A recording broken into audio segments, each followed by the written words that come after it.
Kag sa good vibes, na-miss mo na bala magpasipalay, pero ginakapoy ka magbiyahe. Nakahibalo ka mo bala nga bisan diri ka sa Bacolod, pwede mo ma-feel ang sipalay vibes kag matilawan ang ilang mga produkto. Paano? Yaring report! Pensar anay isang sinigabata, ara siya sa beach. Ano pa? Hindi siya makuntat-hampang sa balas. Wala siya sa beach kundi sa booth sang Sipalay City sa Panaad Park. Ano abi kay pagsunod mo pa lang sa booth ang ilan nga iconic nga wow Sipalay nga signage ang magasugata sa imo. Replika ini sa ilang poblasyon beach nga signage. Mayara man din sang shipwreck. May mga burador nga nag-represent sang popular nga kite festival sa syudad. Kag siyempre, hindi madula ang flying fish o kung barungoy nga main products sang syudad. Ang sunod sang booth under the Sipalay Sea ang vibes. Makalilingaw ang 3D nga background nga popular nga ginakantuan sa mga bisita para magpa-picture. Ano man ba yung sina-concept? Very creative. Gaman. Ay, sa painting na... Do watchag mo na ka sa bye-bye.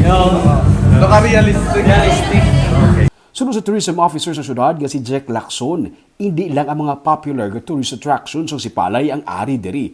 Matilawan man sa mga bisita ang mga local products sa Sipalay sa ilang nga booth. Isa na diri ang uga nga barungoy.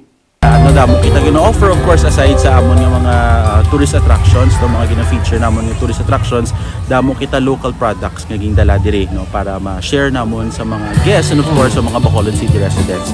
So may ara kita barungoy or flying fish no which is the main fish product isang Sipalay nga ara siya sa in sardines or in Spanish style form kagang dried no na flying fish, and also upland products or coffee and other produce man sa Sipalay. Kag nakatilaw ka na bala sa ginatawag nila nga keeping. Isa ini ka popular man nga delicacy sa syudad kag only in Sipalay lang matilawan. May ari man sini ginabaligya sa ilang nga booth. May ara kita subong sang keeping no o kon ang amon nga to nga kasaba nga chips o kon wafers nga kundi gin grate siya nga kasaba tapos gin bulag kag gin fry. So this is something unique no sa Sipalay City nga wala siya sa ibang LGUs, and we're trying to promote it nga para may ara naman something new bala nga pwede namon ma-offer sa mga bisita. Ang mga booth sa Panaad ay nabukas ng Lunes bilang pag-upod sa Maskara sa Panaad Celebration. Magabukas ang mga booth sa mga LGU pati ng iya sa Sipalay City tubtub October 16, Domingo nga adlaw.